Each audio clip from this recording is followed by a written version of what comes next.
Hello my dear friends. Let's start today's lecture on SP subject.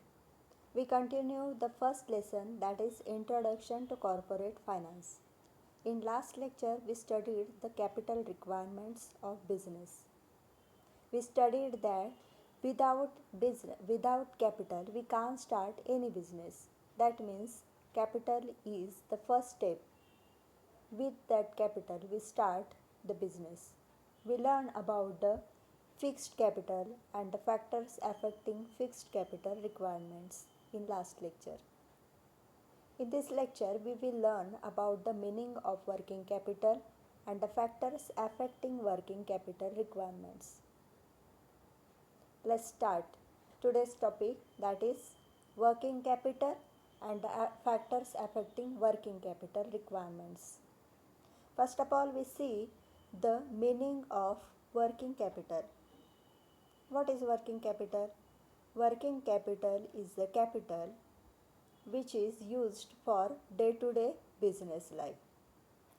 That means it is a short-term capital.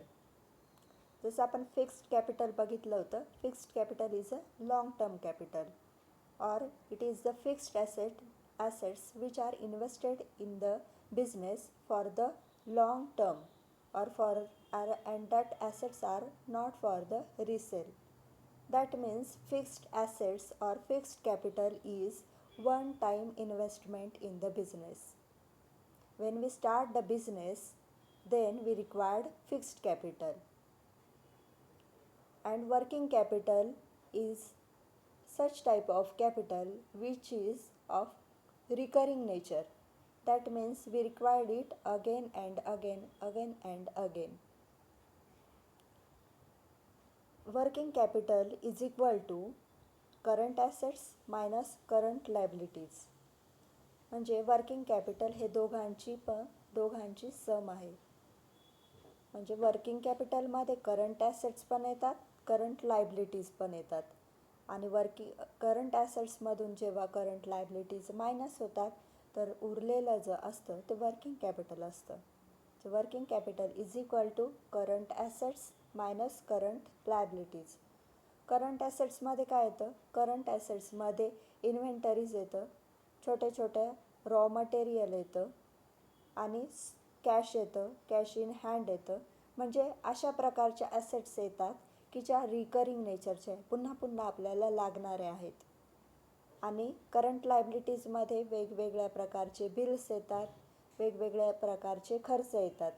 जसं purchase of stationery और rent paid, salary paid, telephone bill paid, such type of payments which are of recurring nature. म्हणजे आपल्याला salary bill किंवा rent हे दर महिन्याला paid करावंच लागणार आहे.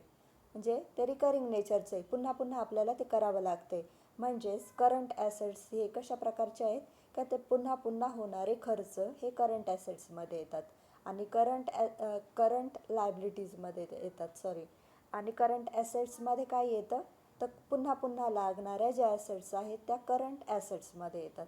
कळलं तुम्हाला? Working capital is equal to current assets minus current liabilities.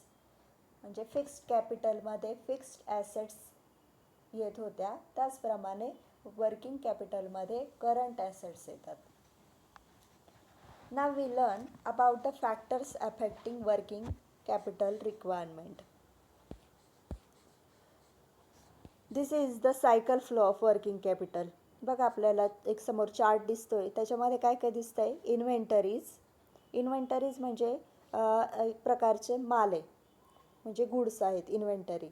मग इन्व्हेंटरी आपण सेल करतो, सेलमधून आपल्याला पैसे रिसिवेबल म्हणजे ते परचेस केलं जातं, त्याचं आपल्याला कलेक्शन होतं कॅशच्या स्वरूपामध्ये. आणि पुन्हा आपण ऑपरेटिंग एक्सपेन्सेस म्हणजे पुन्हा आपण मग समजा इन्व्हेंटरीज परचेस करायचं आहे पुन्हा एकदा आपल्याला, तर आपण त्या परचेस करतो. स्टेशनरी लागत असेल ती परचेस करतो, वेगवेगळे इलेक्ट्रिसिटी बिल वगैरे ते परचेस करतो. हे सगळे झाले ऑपरेटिंग एक्सपेन्सेस. ते सगळे ऑपरेशन्ससाठी आपण खर्च करतो. पुन्हा एकदा आपण मग प्रोडक्शन करतो with the help of this raw material or with the help of all the factors which are required for the production, we do the production, then it become into inventories, then again we sell it, then again we collect the cash, and this is the flow. that is the cycle of working capital. म्हणजे हे पुन्हा पुन्हा चालूच राहतं. पुन्हा पुन्हा आपल्याला माल परचेस करावा लागतो, तो विकावा लागतो, पुन्हा मग कॅश मिळते, पुन्हा आपण परचेस करतो, आणि पुन्हा हे सगळं हे जे सायकल आहे, हे जे चक्र आहे ते चालूच असतं. म्हणून वर्किंग कॅपिटल हे रिकरिंग नेचरचं आहे, ते फिक्स्ड टाईपचं नाही आहे, ते रिकरिंग नेचरचं आहे. कळलं तुम्हाला? आता आपण बघूया